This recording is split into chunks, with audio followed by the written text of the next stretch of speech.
Here's a good test.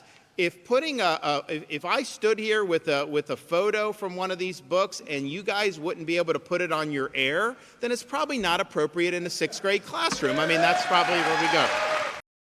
How about that to them purple promoters of pornography, that purple group that runs up there every time saying they're taking all the books out.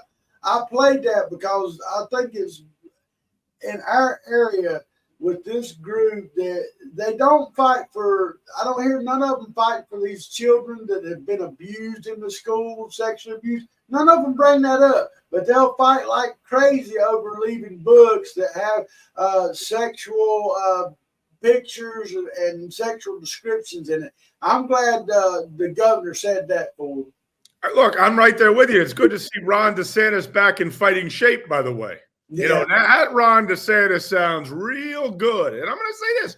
He's absolutely right. What we need to be learning is the ABCs and the 1, 2, 3s and not about the birds and the bees and 75 kinds of genders. It's really that simple. And particularly when you're talking about people that aren't in high school as well. We have to protect our kids. It's bad enough with the internet. And I think his point's exactly right. If you can't show it on the nightly news, then you can't show it to 6th graders. That's it. That's as smart as it gets. We talk about common sense.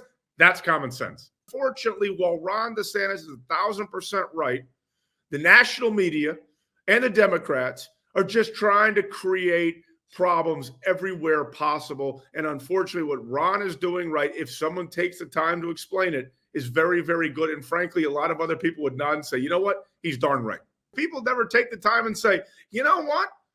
A 9-year-old should not be looking at pictures of books with dicks. I mean, it's just not that hard to understand. Join Ford O'Connell and Smoke and Joe to watch the Cracker Culture podcast on Rumble and on Smoke and Joe Nation YouTube.